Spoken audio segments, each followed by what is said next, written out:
شام کے معاملے میں دیکھ لیں تو ٹرکی جیسا مضبوط ملک جو ہے وہ بھی کوئی کردار ادا نہیں کر سک رہا. یہاں پہ یمن میں جہاں مختلف گروہ ہیں وہ کیسے سب کو آپ آمادہ کر سکیں گے, وہ کیا ہے, کس طریقے سے ہم ثالثی کا کردار ادا کرنے جا رہے ہیں؟ میں آپ کو بتاتا ہوں. ہمیں پہلے جو یمن کی جب کانفلکٹ ہوئی تو ہمیں وہ کہہ رہے تھے کہ ہم فریق بنیں اس کے اندر, ہاں ہم ایک طرف جائیں, اور ان کو پڑا میرے خیال میں وہاں ان کو برا بھی بنایا گیا کہ ہم نہیں تیار ہوئے اس کے لیے. ہم نے الٹا دوسری طرف چلے گئے. ہم یہ کہہ رہے ہیں کہ ہمیں آپ وہ ملک ہو جو آپ کو اکٹھا کرے.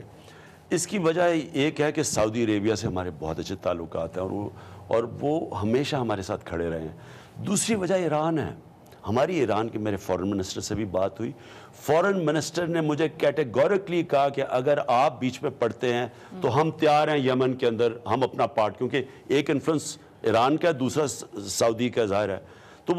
تو ہم نے سعودیز کو بھی میسج پہنچا دیا ہے, ہم نے ایران کو بھی پہنچا دیا ہے.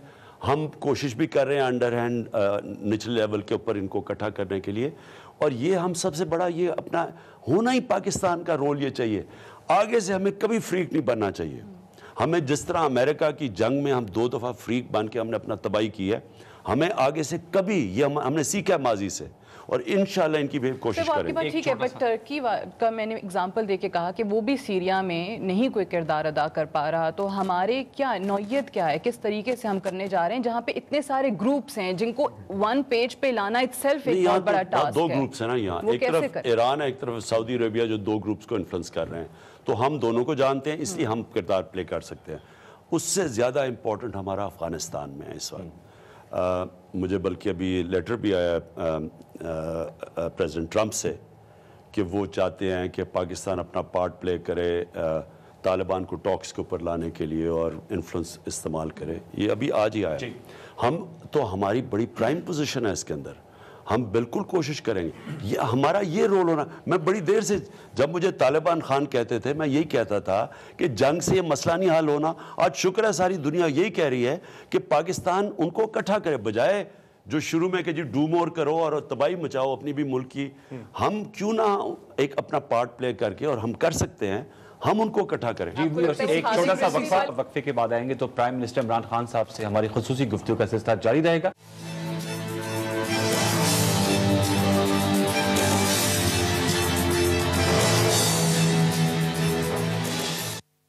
ویلکم بیک ویورز, ہمارا گفتگو کا سلسلہ جاری ہے وزیر اعظم عمران خان صاحب کے ساتھ, اور گفتگو ہو رہی ہے مختلف ایشوز کے حوالے سے, کھل کے گفتگو ہو رہی ہے. اس کو آگے بڑھیں گے. ایک چھوٹا سا آپ سے کوسچن, پرائم منسٹر صاحب آپ نے پریزیڈنٹ ٹرمپ کا ذکر کیا, انہوں نے ٹویٹس کی تھی, آپ نے بڑا دبنگ جواب دیا, تو کچھ ہمارے ویورز کو بتائیں گے کہ اب پاک امریکہ تعلقات کس نہج پہ ہیں ان ٹویٹس کی, جوابی ٹویٹس کے بعد؟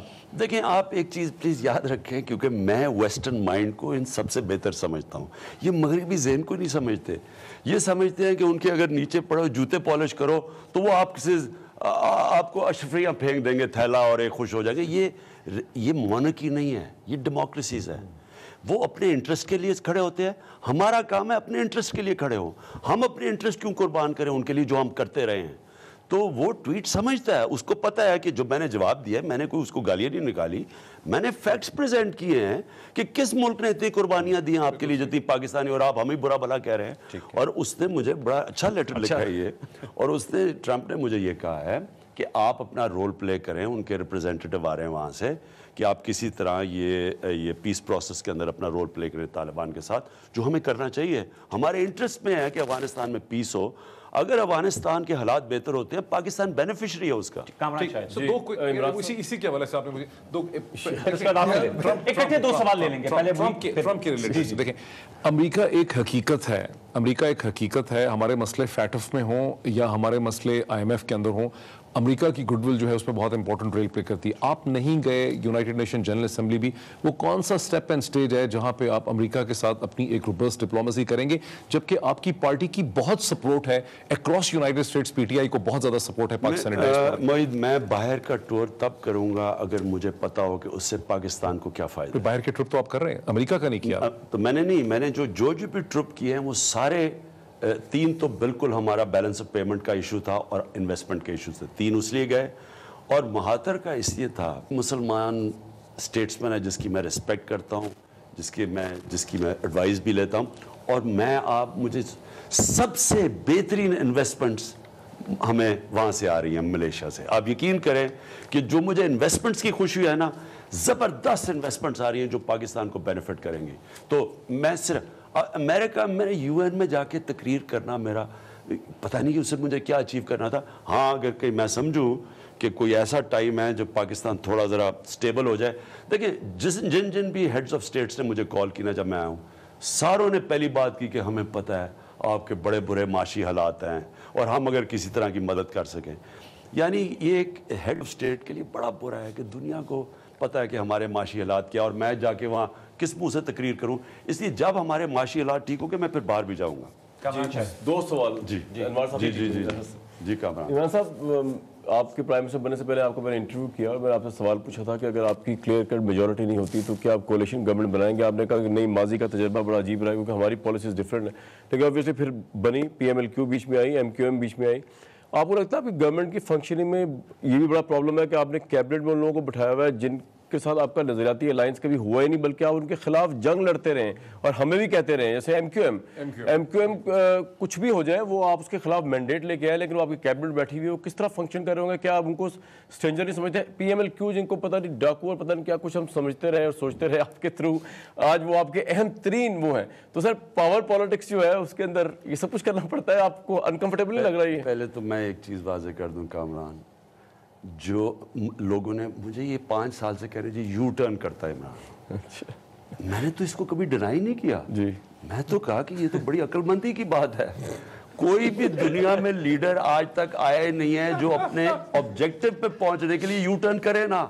مجھے ایک لیڈر بتا دیں کوئی نام اور جو مقصد پہ پہنچنے کے لیے یو ٹرن نہ کرے. جی, یو ٹرن جو ہوتا ہے یہ مطلب یہ ہے کہ آپ اپنی یو ٹرن ہے آپ اپنی اسٹریٹجی بدلتے ہیں اپنے مقصد کے پہنچنے کے لیے. اب ساری کمپرومائز, یو ٹرن کا مطلب کمپرومائز ہوتا ہے اپنے مقصد کو پہنچنے کے لیے.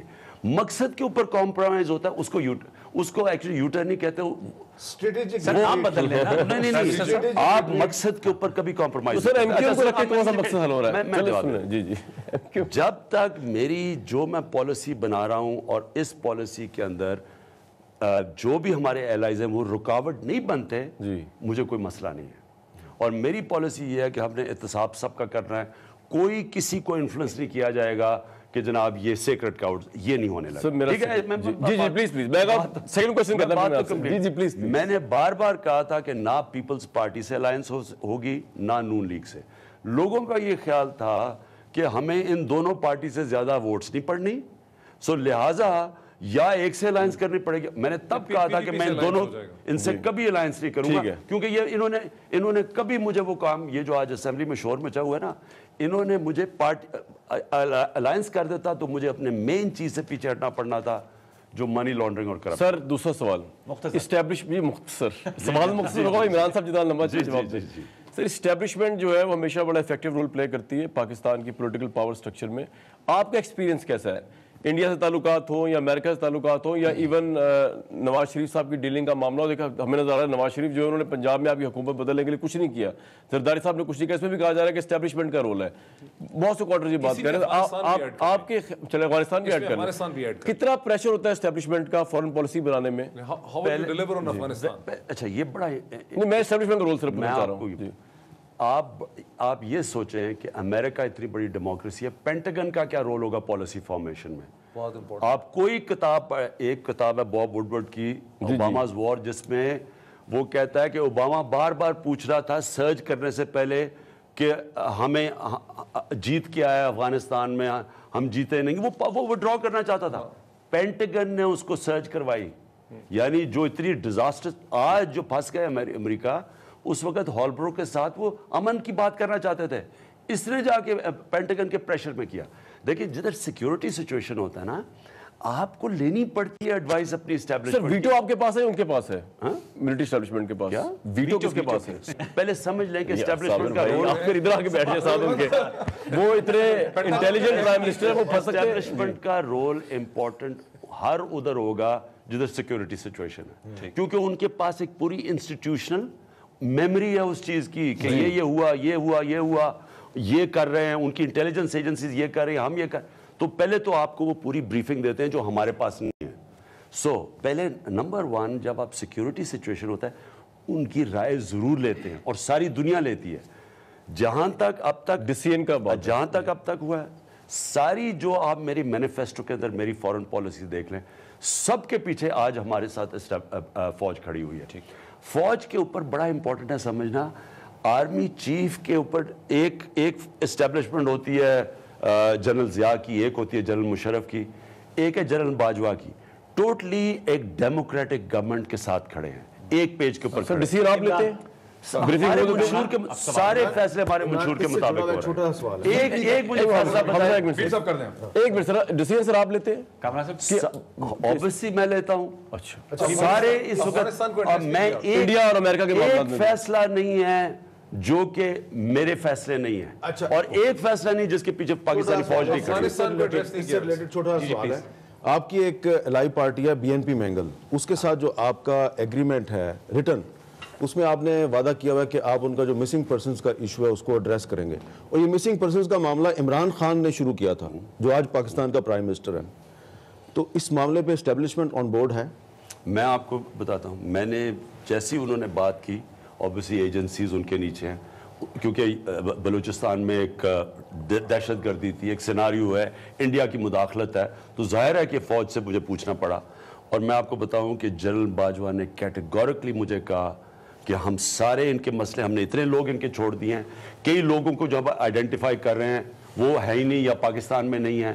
اور انہوں نے, میں نے پھر میٹنگ, میں نے اختر مینگل کو کہا کہ ہم میٹنگ کرتے ہیں. اختر مینگل کسی وجہ سے میٹنگ پہ نہیں آئے, میں نے کروا دی تھی اپنی میٹنگ.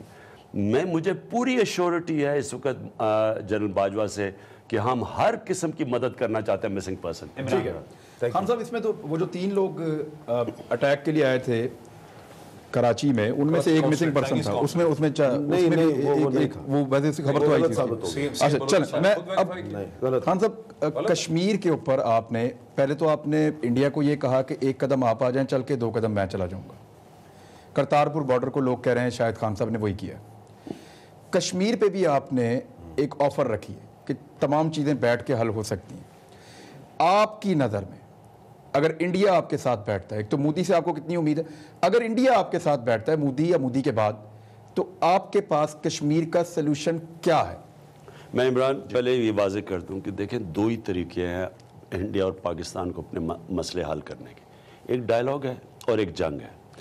کبھی بھی کوئی عقل مند آدمی تصور بھی نہیں کر سکتا کہ 2 نیوکلیر آرمڈ ملک آپس میں جنگ کی طرف چلے جائیں, کیونکہ وہ ان انٹینڈڈ کانسیکوینسز ہیں. ایک دفعہ جنگ شروع ہو جاتی ہے آپ کے کنٹرول میں نہیں رہتی. پھر پراکسی وار سے تو نہ انہوں نے جیتنا ہے نہ ہم نے جیتنا ہے, پراکسی وار سے تو نہیں کوئی جیتتا. اصل میں آپ کے پاس کیا ہے, ایونچولی آپ کے پاس ڈائلاگ سے یہ مسئلہ حل ہوگا. اب ڈائلاگ جو ہے, ڈائلاگ پہ جب 2 لوگ بیٹھتے ہیں, میں نے انڈین جرنلسٹ کو بھی کہا, مجھے واجپائی نے اور نٹور سنگھ نے جب یہ الیکشن ہارے واجپائی, میں دلی کانفرنس پہ گیا ہوا تھا, میں نے جب ان سے میٹنگ کی, ان دونوں نے مجھے کہا کہ جنرل مشرف کے دور پہ ہم اتنے قریب آ گئے تھے کشمیر کی سیٹلمنٹ پہ. تو اس کا مطلب حال ہے, مجھے نہیں پتا, لیکن پہنچ گئے تھے نا, کیونکہ انڈر ہینڈ باتیں ہوتی ہیں, آپ اوپنلی کبھی ڈسکس ہی نہیں کر سکتے کیونکہ اتنے زیادہ ویسٹڈ انٹرسٹ ہے جو اس کو سکیٹل کر دے گا بیچ میں آ کے. اب جب اتنے قریب پہنچ گئے تھے, اس کا مطلب حل ہے. واجپائی نے مجھے اپنے کانوں نے اور نٹور سنگھ نے کہا کہ اگر ان کی یہ الیکشن نہ ہارتی بی جے پی, ہم نے حل کر لینا تھا. اب اگر میرے خیال میں کشمیر کا حل ہے, ہو سکتا ہے اس کے لیے اگر 2 وہ بیٹھے. اس وقت ہندوستان کا پرابلم یہ ہے, ان کے آ رہے ہیں الیکشن اپریل میں, وہ بیٹھنے کے لیے نہیں تیار کیونکہ انہوں نے اینٹی پاکستان ریٹرک استعمال کرنی ہے.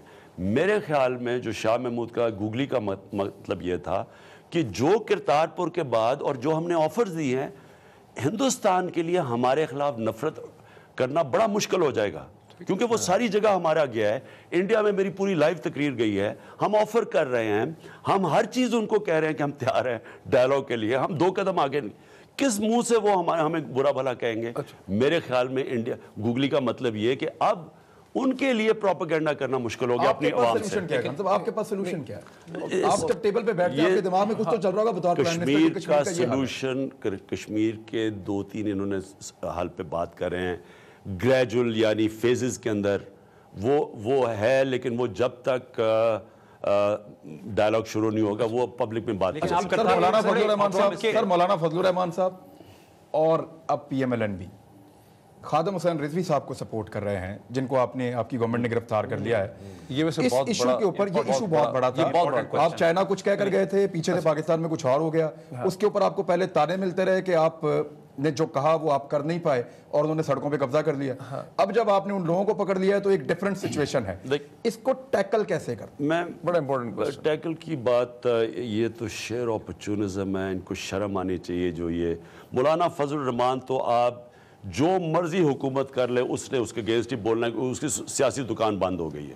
ان کو پتہ ہے کہ جو کے پی میں وہ شکست ہوگی اور آگے کیا ہونے والا ہے, وہ اس سے ڈر کے وہ ہر جو آدمی چاہے ہندوستان بھی پاکستان کے خلاف وہ اس کے ساتھ کھڑا ہو جائے گا. اس کا صرف مقصد یہ ہے اپنی سیاسی دکان بچانے کے لیے. افسوس کی بات یہ ہے کہ ایک جو انہوں نے کیا ٹی ایل پی نے, ہم نے ہر کوشش کی ان سے بات کرنے کی. آپ یقین کریں ہر طرح ہم نے ان کو کہا. پہلی دفعہ آنے لگے یہاں, شکر ہے وہ ہم نے ہالینڈ وہ ان کے آنے سے پہلے ہی ہم نے خود انیشیٹ کیا ہالینڈ کے وزیر سے, پھر ہم نے ان کے فارن منسٹر سے بات کی. آخر میں انہوں نے وہ اس کو کہا کارٹون واپس لے لو, تو پھر یہ رکے, نہیں تو یہ پھر پہنچنے لگے تھے. اس کے بعد ہم نے انیشیٹ کیا انٹرنیشنلی, ہم نے جا کے OIC پہ بات کی, ہم نے جا کے UN میں بات کی. پہلی دفعہ یورپین یونین کے ہیومن رائٹس کورٹ نے فریڈم آف سپیچ کی آڑ لے کے نبی صلی اللہ علیہ وسلم کے خلاف بات کرنے کے اوپر انہوں نے اس کو غیر قانونی کہہ دیا. پہلی دفعہ ہوا یہ. اس کے بعد ہم نے آگے نکلے ہیں, ہم ایک اور کنونشن لانے لگے ہیں کہ یہی فریڈم آف سپیچ مغرب نہ استعمال کریں. ہم وہ کر رہے ہیں ان کے پریشر میں نہیں. یہ میں بڑی دیر سے لگا ہوں, جب سلمان رشدی کا میں نے کینسل کیا, میں انگلینڈ جا رہا تھا, اسی پہ سلمان رشدی آ رہا تھا, میں نے جب کینسل کیا میں تب سے لگا ہوا ہوں کہ ہولو کاسٹ کے اوپر آپ 4 یورپین سٹیٹ میں آپ جیل میں ڈال دیتے ہیں لوگوں کو, وہاں فریڈم آف سپیچ بھول جاتے ہیں. ہمارے نبی صلی اللہ علیہ وسلم کو جب کوئی برا بلا وہ فریڈم سپیچ آ جاتی ہے. میں تب سے لگا ہوا ہوں کہ ہمیں ان کے پبلک کو اپیل کرنا چاہیے, کیونکہ ان کو نہیں سمجھ اس چیز کی. تو ہم ایک طرف یہ لگے ہوئے ہیں, یہ ہمیں بنا رہے ہیں, مجھے بنا رہا ہے کوئی, میں یہودی لابی ہوں, کوئی قائدیانی ہے, کوئی چیف جسٹس واجبی قتل ہے. کون سی دنیا میں ایسے ہوتا ہے؟ اور سپریم کورٹ فیصلہ کر رہا ہے, ہمارا اس میں کیا لینا دینا ہے؟ گورنمنٹ اگر سپریم کورٹ کے فیصلے کو امپلیمنٹ نہیں کرے گی, حکومت تو ختم ہو گئی. سپریم کورٹ فیصلہ کر رہا ہے اور اٹیک ہمارے اوپر ہو رہا ہے. اس لیے یہ اگر آپ یہ الاؤ کریں گے, پاکستان کی اسٹیٹ ایگزسٹ نہیں کرے گی. کہیں نہ کہیں سٹیٹ سٹینڈ لیتی ہے اس کے اوپر. اب کر کیا رہے ہیں یہ ان کے لوگ جن کا صرف اور صرف مقصد, میں آپ کو یقین دلا رہا ہوں, ان کے پیچھے ان کی نیت میں ایک چیز ہے, ان کو اپنی چوری کی پڑی ہوئی ہے کہ انہوں نے پکڑے جانا ہے یا سیاسی دکانیں بند ہو رہی ہیں. صرف اس لیے یہ ہر جو بھی سٹیٹ کے اگینسٹ کام کرے گا وہ ان کے ساتھ مل جائے گا. بیک کے چکر میں بہت سارے بے گناہ بھی پکڑے گئے ہیں. کئی بے گناہ بھی 2018 کے الیکشن میں 20 سے 25 لاکھ ووٹ بھی لیا ہے ان کے کینڈیڈیٹس. میں آپ سے جاننا چاہوں گا کہ ان لوگوں کے لیے جو ایک طبقہ ان کو سپورٹ کرتے ہیں, ان کے نیریٹو کو کاؤنٹر نیریٹو بھی کو لے کر آئیں گے. لیکن جی سپورٹ, اگر کوئی کھڑا ہو جائے کہ میں نبی صلی اللہ علیہ وسلم کا سپاہی ہوں, ساری قوم اس کے ساتھ کھڑی ہو جائے گی. یعنی یہ کس کے دل میں ہمارے نبی نہیں بستے؟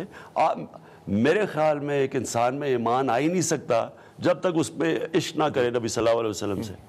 تو جو بھی ان کا سپاہی بنے گا اور ان کے اوپر اسٹینڈرڈ لے گا, لوگ تو ان کے ساتھ چلیں گے. سیاسی قوت بھی ہے نا, لیکن اس کو استعمال کرنا ووٹ بینک کے لیے جو انہوں نے کر رہے ہیں, آپ یہ تو ہر باری پبلک میں نکلتے ہیں ووٹ بینک بڑھانے کے لیے. آپ نے بہت امپورٹنٹ خبر دی ہے کہ پریزیڈنٹ ٹرمپ نے آپ کو خط لکھا ہے, ٹھیک, اب آپ کا وے فارورڈ کیا ہے ان کے ساتھ افغانستان میں, کیونکہ وہ افغانستان میں آپ سے مدد چاہتے ہیں. وے فارورڈ یہ ہے کہ ہم پوری کوشش کریں گے کہ افغان طالبان کو کسی طرح امریکنز کے ساتھ ڈائلاگ پہ بٹھائے تاکہ ان کی بات آگے چلے. تاکہ دیکھیں لیکن ہو نہیں رہا نا, ہو نہیں رہا یہ کہ ایفرٹ ہم کر رہے ہیں, ہو نہیں رہا یہ. دیکھیں ہم تو کوشش کر سکتے ہیں نا, ہم تو کوشش کر سکتے ہیں. جی سر, آپ لیگل ریفارمز لانا چاہ رہے ہیں کافی شعبوں میں, اس کے لیے لیجسلیشن کی ضرورت پڑے گی.